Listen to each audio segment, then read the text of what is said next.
ایک اعرابی پریشان حال بال بکھرے ہوئے رسول اللہ صلی اللہ علیہ وسلم کی خدمت میں حاضر ہوا۔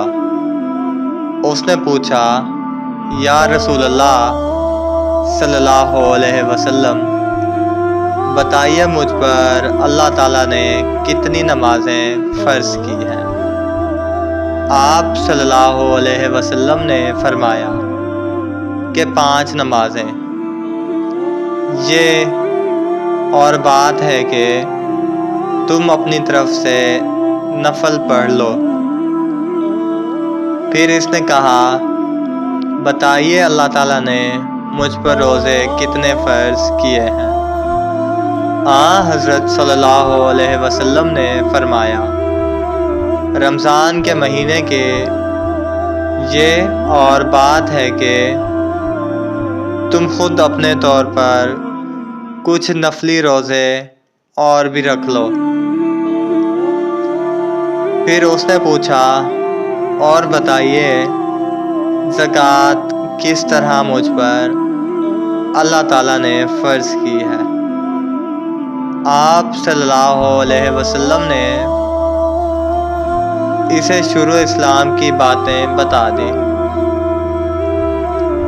جب اس اعرابی نے کہا، اس ذات کی قسم جس نے آپ صلی اللہ علیہ وسلم کو عزت دی، نہ میں اس سے جو اللہ تعالیٰ نے مجھ پر فرض کر دیا ہے کچھ بڑھاؤں گا اور نہ گھٹاؤں گا۔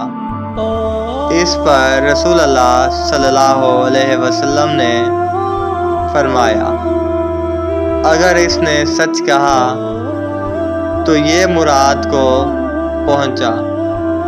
آپ صلی اللہ علیہ وسلم نے یہ فرمایا کہ اگر سچ کہا ہے تو جنت میں جائے گا۔ رسول اللہ صلی اللہ علیہ وسلم نے یوم عاشوراء کا روزہ رکھا تھا، تو آپ صلی اللہ علیہ وسلم نے اس کے رکھنے کا صحابہ رضی اللہ تعالیٰ عنہم کو ابتداء اسلام میں حکم دیا تھا۔ جب ماہ رمضان کے روزے فرض ہو گئے تو عاشوراء کا روزہ بطور فرض چھوڑ دیا گیا۔ عبداللہ بن عمر رضی اللہ تعالیٰ عنہ عاشوراء کے دن روزہ نہ رکھتے، مگر جب ان کے روزے کا دن ہی یوم عاشوراء آن پڑتا۔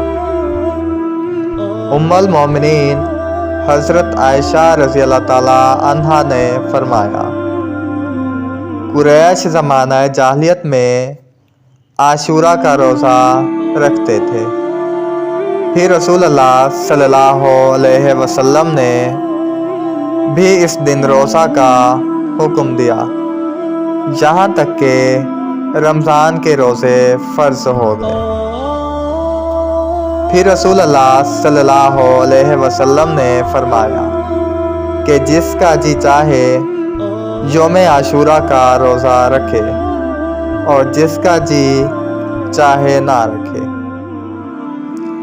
رسول اللہ صلی اللہ علیہ وسلم نے فرمایا، روزہ دوزخ سے بچنے کے لیے ایک ڈھال ہے، اس لیے روزہ دار نہ فحش باتیں کرے نہ جہالت کی باتیں، اور اگر کوئی شخص اس سے لڑے یا اسے گالی دے تو اس کا جواب صرف یہ ہونا چاہیے کہ میں روزہ دار ہوں۔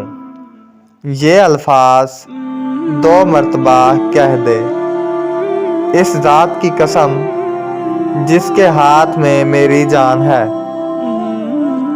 روزہ دار کے منہ کی بو اللہ کے نزدیک کستوری کی خوشبو سے بھی زیادہ پسندیدہ اور پاکیزہ ہے۔ اللہ تعالیٰ فرماتا ہے، بندہ اپنا کھانا پینا اور اپنی شہوات